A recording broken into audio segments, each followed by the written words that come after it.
नमस्कार स्टूडेंट्स, मैं doctor Sudesh Chaudhary physical chemistry YouTube channel में आप सभी का स्वागत करती हूँ। हम लोग बीएससी सेकेंड ईयर की इलेक्ट्रोकेमिस्ट्री पढ़ रहे थे। इलेक्ट्रोकेमिस्ट्री में मैं आप लोगों को जो यूनिट आपकी 5th है, उसमें मैंने आप लोगों को जो पहले वाला वीडियो था उसमें हमने सेल का ईएमएफ कैलकुलेट किया था।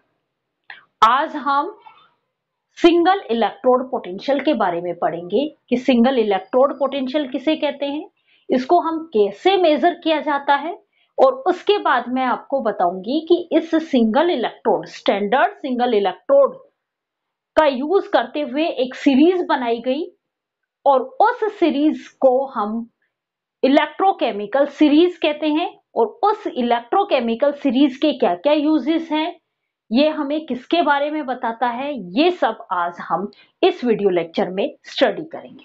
चलो हम सबसे पहले सिंगल इलेक्ट्रोड पोटेंशियल के बारे में पढ़ेंगे।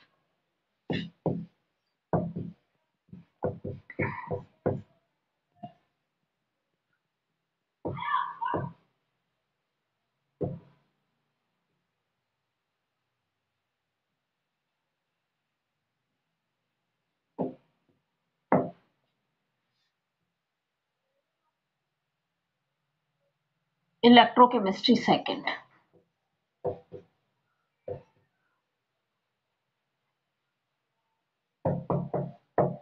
Fourth unit.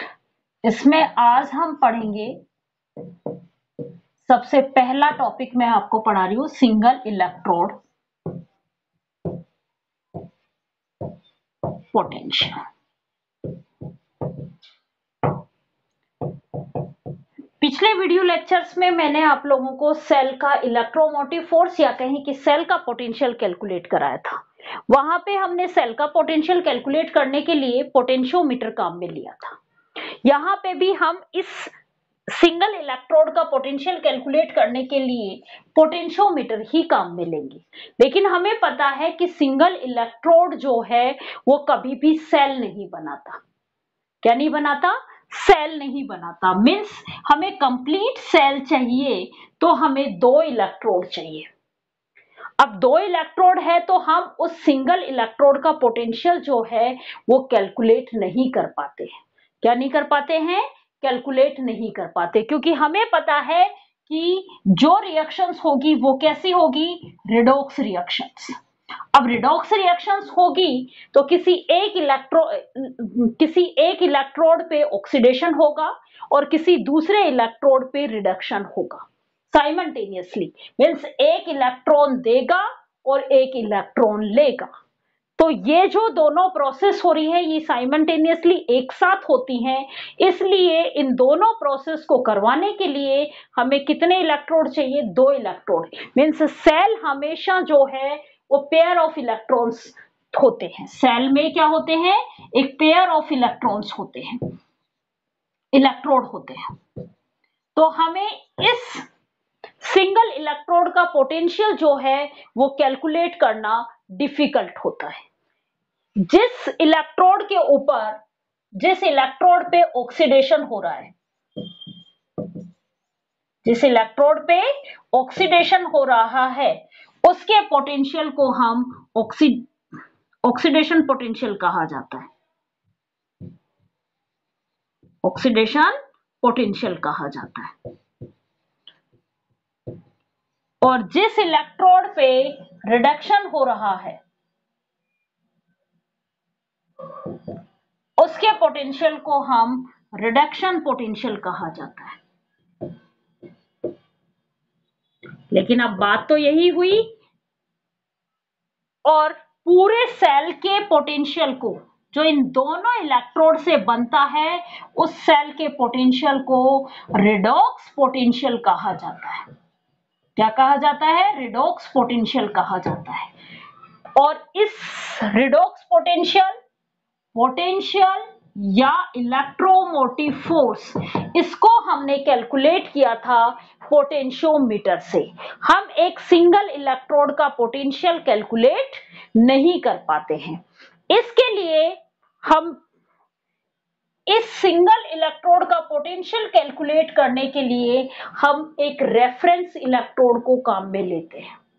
ये स्टैंडर्ड रेफरेंस इलेक्ट्रोड जो होता है ये हाइड्रोजन इलेक्ट्रोड काम में लिया, और हाइड्रोजन का स्टैंडर्ड इलेक्ट्रोड पोटेंशियल जो है वो 0 माना गया।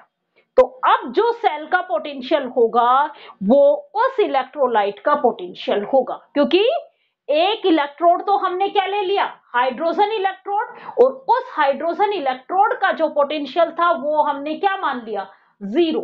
तो अब जो सेल का पोटेंशियल होगा वो ही उस इलेक्ट्रोड का पोटेंशियल होगा जिसको हम मेजर कर रहे हैं। तो यहाँ पे सिंगल इलेक्ट्रोड पोटेंशियल कैलकुलेट करने के लिए हम क्या यूज कर रहे हैं, यूज स्टैंडर्ड हाइड्रोजन इलेक्ट्रोड। क्या यूज कर रहे हैं, स्टैंडर्ड हाइड्रोजन इलेक्ट्रोड। अब स्टैंडर्ड हाइड्रोजन इलेक्ट्रोड होता क्या है इसके बारे में पढ़ेंगे, और उसके बाद इसका स्टैंडर्ड रिडक्शन पोटेंशियल, हाइड्रोजन का स्टैंडर्ड रिडक्शन पोटेंशियल कितना माना है, 0 माना है। क्लियर यहां तक। अब मैं पहले आपको यह बता देती हूं कि स्टैंडर्ड हाइड्रोजन इलेक्ट्रोड कैसे बनाया जाता है। स्टैंडर्ड हाइड्रोजन इलेक्ट्रोड में प्लेटिनम वायर काम में लेते हैं, और इस प्लेटिनम वायर के ऊपर H2 गैस पास कराई जाती है। क्या पास कराई जाती है, H2 गैस पास कराई जाती है। इस प्लेटिनम वायर को जो है वो किसी ट्यूब में रख दिया जाता है। ये मान लो ये प्लेटिनम प्लेट है जो इलेक्ट्रोड बनाया है, इस इलेक्ट्रोड को किसी ट्यूब के अंदर रख दिया जाता है, और यहां से 1 एटमॉस्फेरिक प्रेशर पे क्या भेज दी जाती है, H2 गैस पास कराई जाती है इसके ऊपर। इस प्लेटिनम वायर के इलेक्ट्रोड के ऊपर H2 गैस पास कराई जाती है, और इस पूरे इलेक्ट्रोड को जो है वो HCl के सॉल्यूशन में डिप कर दिया जाता है। HCl के सॉल्यूशन में डिप कर दिया जाता है। तो ये जो इलेक्ट्रोड बनता है ये कौन सा बनेगा, स्टैंडर्ड हाइड्रोजन इलेक्ट्रोड। और इस इलेक्ट्रोड का पोटेंशियल जो है वो क्या माना जाता है, 0 पोटेंशियल माना जाता है। तो अब जिस सेल में मींस जिस मेटल का या जिसका भी हमें पोटेंशियल कैलकुलेट करना है उस इलेक्ट्रोड को हम स्टैंडर्ड हाइड्रोजन इलेक्ट्रोड के साथ पेयर बना के एक सेल बनाया जाता है, और इस सेल का इलेक्ट्रोमोटिव फोर्स हम किसकी सहायता से कैलकुलेट कर लेते हैं, पोटेंशियोमीटर की सहायता से हम कैलकुलेट कर लेते हैं। और अब जो सेल का पोटेंशियल है वही क्या है, उस इलेक्ट्रोड का पोटेंशियल है। क्लियर यहां तक। मींस एक सिंगल इलेक्ट्रोड का जो पोटेंशियल होता है वही क्या कहलाता है, सिंगल इलेक्ट्रोड पोटेंशियल कहलाता है। और इसको कैलकुलेट हम कैसे करते हैं, स्टैंडर्ड हाइड्रोजन इलेक्ट्रोड यूज करके पोटेंशियोमीटर की सहायता से हम कैलकुलेट कर सकते हैं। हाइड्रोजन इलेक्ट्रोड के सिंबल को कैसे रिप्रेजेंट किया जाता है, हाइड्रोजन इलेक्ट्रोड को प्लेटिनम वायर था, इस प्लेटिनम वायर पे H2 गैस फिल कराई गई थी 1 ATM पे, और इसको रखा गया था HCl के सॉल्यूशन में। ये क्या है, हाइड्रोजन इलेक्ट्रोड का रिप्रेजेंटेशन है। अब यदि हम कोई एक इलेक्ट्रोड लेते हैं M+, इस इलेक्ट्रोड को, ये एक इलेक्ट्रोड है, इस इलेक्ट्रोड को जब मैं इस हाइड्रोजन स्टैंडर्ड हाइड्रोजन इलेक्ट्रोड के साथ पेयर करके एक सेल बना लिया जाता है, और इस सेल का जो इलेक्ट्रोमोटिव फोर्स होगा, इस सेल का इलेक्ट्रोमोटिव फोर्स या सेल का पोटेंशियल क्या कहलाएगा, सिंगल या उस मेटल का, कोई भी जो मेटल ले रहे हैं उस मेटल का सिंगल इलेक्ट्रोड पोटेंशियल कहलाएगा, सिंगल इलेक्ट्रोड पोटेंशियल कहलाएगा। यहां तक क्लियर। अब यदि ये जो सिंगल इलेक्ट्रोड पोटेंशियल है ये हमें पॉजिटिव भी मिल सकता है और नेगेटिव भी मिल सकता है। पॉजिटिव साइन हमें कब मिलता है, जब इस सेल के ऊपर क्या हो रहा है, रिडक्शन हो रहा है। रिडक्शन होगा तो हमें E की वैल्यू जो है E note, standard reduction potential उस सेल का हमें क्या मिलेगा, पॉजिटिव मिलेगा। और यदि इस इलेक्ट्रोड पे क्या हो रहा है, ऑक्सीडेशन हो रहा है, तो हमें साइन कैसा मिलेगा, नेगेटिव मिलेगा। इस सिंगल इलेक्ट्रोड पोटेंशियल का जब हम साइन IUPAC नोमेनक्लेचर के अकॉर्डिंग साइन असाइन करते हैं तो कैसे असाइन किया जाता है, इलेक्ट्रोड पोटेंशियल साइन किसके अकॉर्डिंग, IUPAC के अकॉर्डिंग। IUPAC के अकॉर्डिंग यदि हाइड्रोजन इलेक्ट्रोड के साथ इसको हम कंबाइन करते हैं तो यदि उस इलेक्ट्रोड पे क्या हो रहा है, रिडक्शन हो रहा है। क्या हो रहा है, यदि इलेक्ट्रोड पे, कौन से पे, हाइड्रोजन के अलावा जो दूसरा कंबाइन किया है जिसका हमें पोटेंशियल निकालना है, उस इलेक्ट्रोड पे यदि रिडक्शन हो रहा है तो साइन कैसा आएगा, नेगेटिव साइन आएगा। यदि रिडक्शन हो रहा है तो रिडक्शन हो रहा है तो साइन कैसा आएगा, पॉजिटिव आएगा। और यदि इलेक्ट्रोड पे क्या हो रहा है, ऑक्सीडेशन हो रहा है, जाहिर सी बात है इस पे ऑक्सीडेशन होगा तो हाइड्रोजन पे रिडक्शन होगा। यहां पे रिडक्शन हो रहा है तो हाइड्रोजन पे क्या हो रहा है, ऑक्सीडेशन हो रहा है। तो जब इस पे ऑक्सीडेशन होगा तो साइन हम यूज करेंगे, नेगेटिव साइन यूज करेंगे। क्लियर यहां तक। अब आता है standard electrode potential. Standard conditions में जब हम इनको यूज करते हैं तो जो पोटेंशियल निकाला जाता है वो क्या कहलाता है, स्टैंडर्ड इलेक्ट्रोड पोटेंशियल। जब ये जो इलेक्ट्रोड काम में लिए गए हैं जिनका हमें पोटेंशियल कैलकुलेट करना है, इन इलेक्ट्रोड को यदि हम स्टैंडर्ड कंडीशंस में रखा जाए, स्टैंडर्ड कंडीशंस क्या है, 25 डिग्री सेंटीग्रेड टेम्परेचर होना चाहिए और इनका कंसंट्रेशंस जो है वो 1 यूनिटी होनी चाहिए। इनका एक्टिव मास जो है वो कैसा होना चाहिए, यूनिटी होना चाहिए। तो उस केस में सेल का जो इलेक्ट्रोड का जो पोटेंशियल है वो क्या कहलाएगा, स्टैंडर्ड इलेक्ट्रोड पोटेंशियल कहलाएगा। जैसे हम बात करें जिंक की, जिंक का पोटेंशियल कैलकुलेट किया गया,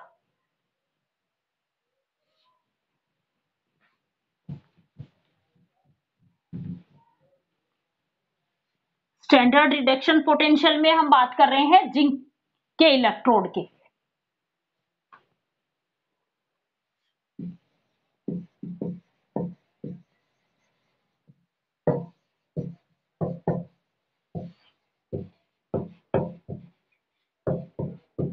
हम एग्जांपल ले रहे हैं जिंक इलेक्ट्रोड। जिंक इलेक्ट्रोड कैसे बनेगा, जिंक की मेटल को जिंक सल्फेट में डिसोल्व करके बनाया जाएगा। जिंक इलेक्ट्रोड कैसे बनेगा, जिंक की मेटल को या जिंक की रोड को जिंक सल्फेट में डिसोल्व करके बनाया जाएगा। क्या रिएक्शन होगी, इलेक्ट्रोड रिएक्शन। इलेक्ट्रोड रिएक्शन जो है वो जिंक +2 2 इलेक्ट्रॉन लेगा और जिंक में कन्वर्ट हो जाएगा। मीन्स जब भी हम रिएक्शंस लिखते हैं हमेशा रिडक्शन वाली रिएक्शन लिखते हैं, किसमें, सिंगल इलेक्ट्रोड में। सिंगल इलेक्ट्रोड में जब भी रिएक्शन लिखी जाती है कौन सी लिखी जाती है, रिडक्शन। क्लियर यहां तक। अब हमने नस्ट इक्वेशन पढ़ी थी। नस्ट इक्वेशन क्या थी आपकी, ई। अब यहां पे सिंगल इलेक्ट्रोड है तो Zn +2। इसका पोटेंशियल निकालना है हमें क्या होता है इसका potential? E not Zn plus 2 minus RT upon NF ln, RT upon NF ln। Product की कंसंट्रेशंस, प्रोडक्ट का एक्टिव मास काम में लेते हैं, यहां पे ये सॉलिड बना है तो AZn अपॉन रिएक्टेंट का एक्टिव मास काम में लेते हैं AZn प्लस 2। यहां तक क्लियर? नेक्स्ट इक्वेशंस हमें याद है, E cell equal to E naught minus RT upon NF ln product upon reactant, ये लिखते हैं हम। अब यहाँ पे हम केवल एक इलेक्ट्रोड का निकाल रहे हैं, इसलिए मैं ई इलेक्ट्रोड काम में लिया है। तो ई इलेक्ट्रोड काम में लिया है तो यहाँ पे स्टैंडर्ड पोटेंशियल भी किसका होगा? इलेक्ट्रोड का होगा। रिएक्शन, इलेक्ट्रोड रिएक्शन ही काम में ली है मैंने, सेल रिएक्शन काम में नहीं ली है। कितने इलेक्ट्रॉन्स पार्टिसिपेट कर रहे हैं? 2 इलेक्ट्रॉन पार्टिसिपेट कर रहे हैं यहाँ पे। तो आप इस n की जगह क्या यूज आएगा? 2 लिख दिया। अब आपको चीजें ध्यान रखनी है कि जब भी कोई हम सॉलिड की बात करते हैं, जब भी वो सॉलिड फॉर्म में होता है या कोई प्योर फॉर्म में होता है, क्या क्या चीजें याद रखनी है? प्योर फॉर्म में हुआ या कोई सॉलिड फॉर्म में हुआ तो इसका जो एक्टिव मास होता है या जो एक्टिविटी होती है वो 1 होती है। जब कोई सॉलिड या प्योर लिक्विड फॉर्म में होता है तो इसकी एक्टिविटी जो है वो 1 होती है, केवल सॉल्यूशन में एक्टिविटी चेंज होती है। यहां तक क्लियर? अब ये क्या था? सॉलिड बन गया जिंक, तो AZn क्या है? 1 है, तो यहां तो क्या आ गया? 1 आ गया।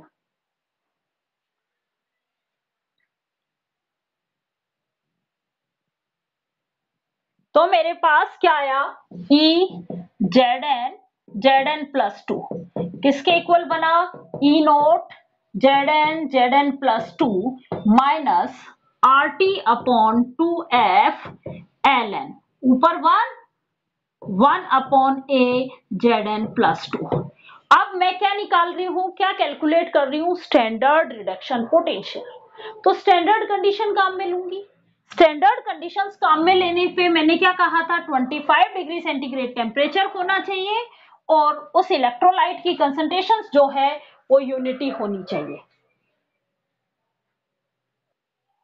स्टैंडर्ड रिडक्शन पोटेंशियल कैलकुलेट कर रहे थे, mean standard conditions.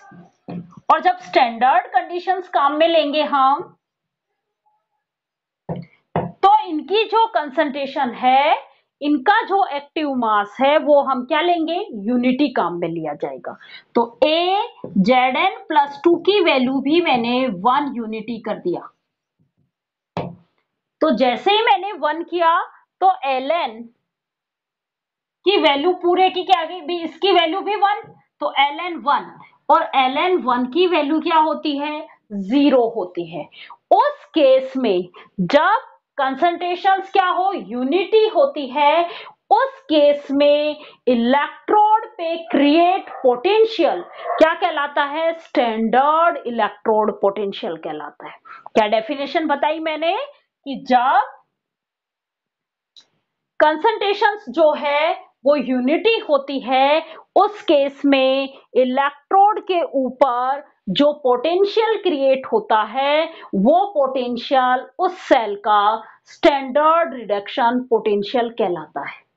Standard reduction potential यदि हम जर्नल फॉर्म में इनका निकालें तो देखो ऊपर हमने किसकी वैल्यू लिखी थी? AZn की, और नीचे क्या आया था? AZn plus 2। यदि मैं रिएक्शंस को एक जर्नल वे में कैलकुलेट करना चाहूं, मान लो यहां तो मैंने जिंक लिया, यदि कोई भी और मेटल काम में लेती, कोई भी मेटल काम में लेती तो उसके लिए हमारी नेक्स्ट इक्वेशंस क्या बन जाती? मैंने मेटल काम में ली, क्या हुआ है? मेटल्स जो है वो इलेक्ट्रॉन लूज करके क्या बना रही है? सॉरी, मेटल रिडक्शन इक्वेशन लिखेंगे, n इलेक्ट्रॉन्स एक्सेप्ट करके मेटल की फॉर्म में कन्वर्ट हो रही है।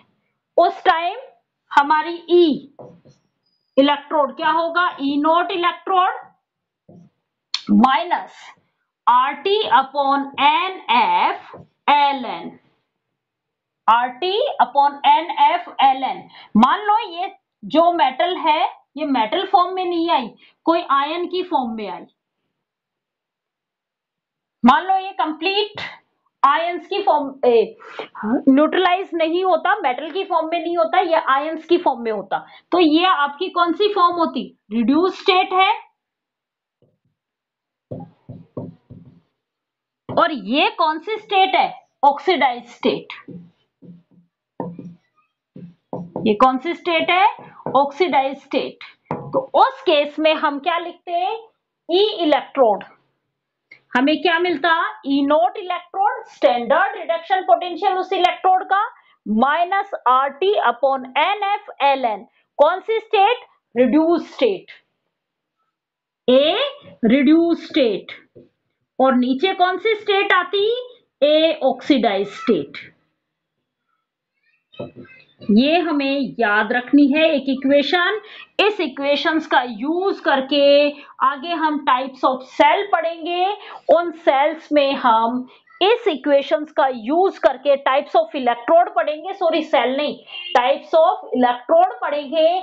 वहां पे हम इस इक्वेशंस का यूज करके इलेक्ट्रोमोटिव फोर्स कैलकुलेट करेंगे इलेक्ट्रोड का। तो वो उस टाइम आपको ये इक्वेशन याद हो जानी चाहिए। अब इन्होंने क्या किया कि स्टैंडर्ड रिडक्शन पोटेंशियल हाइड्रोजन के साथ इनको कंबाइन किया, अलग अलग मेटल्स को पेयर बनाए गए, सेल बनाए गए, और उन सेल से इन मेटल्स का क्या निकाला गया, रिडक्शन पोटेंशियल कैलकुलेट किया गया। क्या कैलकुलेट किया गया, रिडक्शन पोटेंशियल कैलकुलेट किया गया। और इनको एक सीरीज में अरेंज किया गया, जिसको हम क्या कहते हैं, इलेक्ट्रोकेमिकल सीरीज। इलेक्ट्रोकेमिकल सीरीज क्या है, इलेक्ट्रोकेमिकल सीरीज कि हाइड्रोजन के साथ पेयर करके स्टैंडर्ड हाइड्रोजन इलेक्ट्रोड का यूज किया। इस स्टैंडर्ड हाइड्रोजन इलेक्ट्रोड के साथ बहुत सारी मेटल्स और नॉन मेटल्स को, मेटल्स और नॉन मेटल्स के क्या बनाए गए, सेल बनाए गए पेयर करके। और इन सेल का standard reduction potential calculate means इन सेल का पोटेंशियल जो है वो इनका क्या होगा, स्टैंडर्ड रिडक्शन पोटेंशियल होगा। क्या निकाला गया, स्टैंडर्ड रिडक्शन पोटेंशियल कैलकुलेट किया गया। और किसी का ये जो पोटेंशियल है ये पॉजिटिव आया, और किसी का ये जो पोटेंशियल है ये नेगेटिव आया। डिपेंड किया गया कि इस पे ऑक्सीडेशन हो रहा है कि इस पे रिडक्शन हो रहा है।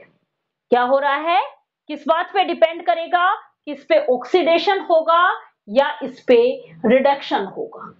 क्लियर।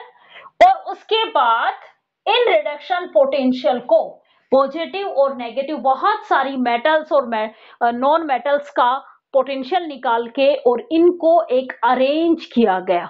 किस फॉर्म में अरेंज किया गया, नेगेटिव पोटेंशियल से जीरो और फिर पॉजिटिव मींस इंक्रीज फॉर्म में लिखा गया। इनका जो रिडक्शन पोटेंशियल है उसको इंक्रीज फॉर्म में अरेंज किया गया, और इसी को क्या कहा गया, इलेक्ट्रोकेमिकल सीरीज कहा गया। हाइड्रोजन इलेक्ट्रोड का यूज करके बहुत सारी मेटल्स और नॉन मेटल्स के इलेक्ट्रोड पोटेंशियल कैलकुलेट किए गए। ये इलेक्ट्रोड पोटेंशियल जो कैलकुलेट किए गए वो कौन से थे, रिडक्शन पोटेंशियल। और इनको अरेंज किया गया कैसे, नेगेटिव से पॉजिटिव की तरफ। बढ़ते हुए क्रम में, बढ़ते हुए रिडक्शन पोटेंशियल के क्रम में इनको अरेंज किया गया और ये जो सीरीज बनाई गई, इस सीरीज को कहा गया इलेक्ट्रोकेमिकल सीरीज। अब इस सीरीज में क्या क्या मिल रहा है हमें, आप देखोगे आपकी बुक में एक सीरीज दी गई है। इस सीरीज में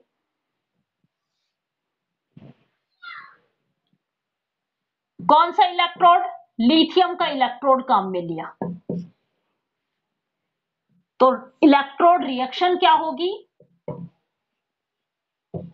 देखो जो भी इन्होंने कौन सा पोटेंशियल काम में लिया है, रिडक्शन पोटेंशियल काम में लिया है, तो अब हम इलेक्ट्रोड रिएक्शन भी कौन सी लिखेंगे, रिडक्शन रिएक्शन लिखेंगे, याद रहेगा ये चीज। तो रिडक्शन रिएक्शन क्या है, लिथियम प्लस इलेक्ट्रॉन लेगा और रिड्यूस हो जाएगा, लिथियम बना लेगा और उस टाइम इसका जो रिडक्शन पोटेंशियल मिलता है वो नेगेटिव में मिलता है, ये लगभग -3.0 समथिंग मिलता है, ये ई नोट मिला। क्लियर। इसके बाद और भी मेटल्स आई, लिथियम, पोटेशियम, इस तरीके से मेटल्स बढ़ती गई और इन सब का कौन सा पोटेंशियल कैलकुलेट किया गया, रिडक्शन पोटेंशियल। तो यहां पे माइनस की वैल्यू क्या हो रही है, नेगेटिव वैल्यू जो है वो डिक्रीज हो रही है। क्लियर। फिर उसके बाद हाइड्रोजन आया और उस हाइड्रोजन के रेस्पेक्ट में स्टैंडर्ड रिडक्शन पोटेंशियल 0 था। उसके बाद हाइड्रोजन के जस्ट नीचे फिर मेटल्स आने लगी और कुछ नॉन मेटल्स आना शुरू हो गई। हाइड्रोजन के बाद मेटल्स और नॉन मेटल्स आना शुरू हो गई और इनका जो रिडक्शन पोटेंशियल था अब वो प्लस में आना शुरू हुआ। तो इसके बाद प्लस में रिडक्शन पोटेंशियल आना शुरू हुआ, मीन्स हाइड्रोजन से नीचे सबका रिडक्शन पोटेंशियल प्लस में है, हाइड्रोजन से ऊपर जितने भी हैं सबका रिडक्शन पोटेंशियल नेगेटिव है। यहां तक क्लियर। सबसे नीचे नीचे जो है वो आपका क्लोरीन है, प्लेटिनम Cl2 इलेक्ट्रोड, सबसे नीचे ही नीचे, मीन्स इसका सबसे ज्यादा पॉजिटिव रिडक्शन पोटेंशियल मिला। कैसा मिला, सबसे ज्यादा पॉजिटिव रिडक्शन पोटेंशियल मिला। अब देखो ये सीरीज हमें क्या क्या बताती है, ई नोट की वैल्यू माइनस आना मीन्स ये रिएक्शन का अपोजिट रिएक्शन मिली है हमें, मीन्स यहां पे क्या नहीं हो रहा है, रिडक्शन नहीं हो रहा है, यहाँ पे क्या होगा, ऑक्सीडेशन होगा। आपको याद होगा हमने एक रिलेशन पढ़ा था, del G equal to -NF E naught, ये पढ़ा था। तो स्पॉन्टेनियस रिएक्शंस होने के लिए ई नोट की वैल्यू कैसी होनी चाहिए, पॉजिटिव वैल्यू होनी चाहिए। मीन्स ये रिएक्शन यदि मैं रिवर्स, ये रिएक्शन इस डायरेक्शन में नहीं हो रही है, स्पॉन्टेनियस नहीं हो रही है, मीन्स इसके अपोजिट डायरेक्शन में होगी। तो लिथियम का क्या नहीं हो रहा है, रिडक्शन नहीं हो रहा है, क्या हो रहा है, ऑक्सीडेशन हो रहा है। लिथियम और हाइड्रोजन को जब मैं कंबाइन करके बनाऊंगी तो लिथियम पे क्या होगा, ऑक्सीडेशन होगा और हाइड्रोजन पे क्या होगा, रिडक्शन होगा। मीन्स ये सबसे ज्यादा इसका ऑक्सीडेशन होगा तो ये सबसे ज्यादा क्या होगा, रिड्यूसिंग एजेंट होगा, दूसरों को रिड्यूस करेगा। तो जिसका रिडक्शन पोटेंशियल जितना ज्यादा नेगेटिव में होगा वो उतना ही रिड्यूसिंग एजेंट होगा, वो उतना ही स्ट्रॉन्ग रिड्यूसिंग एजेंट होगा। जैसे जैसे हम नीचे जाते हैं रिड्यूसिंग एबिलिटी जो है वो कम होती जाती है और ऑक्सीडाइजिंग एजेंट की एबिलिटी जो है वो इंक्रीज होती जाती है। ये जो है ये कैसे होंगे, ऑक्सीडाइज एजेंट है और ये कैसे है, रिड्यूसिंग एजेंट है। इनका जिनका नेगेटिव रिडक्शन पोटेंशियल है उनका खुद का ऑक्सीडेशन होगा और जिनका पॉजिटिव है उनका खुद का रिडक्शन होगा।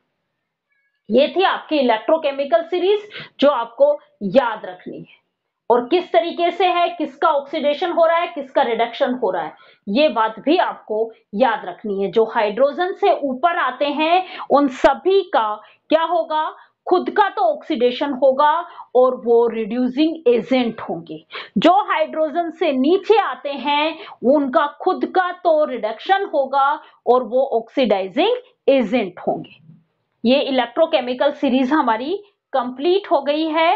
अब हम नेक्स्ट क्लास में पढ़ेंगे टाइप्स ऑफ इलेक्ट्रोड, और इलेक्ट्रोड के टाइप्स पढ़ाते पढ़ाते मैं आप लोगों को नस्ट इक्वेशंस काम में लूंगी और उस नस्ट इक्वेशंस का यूज करेंगे हम उन इलेक्ट्रोड्स के पोटेंशियल को कैलकुलेट करने के लिए।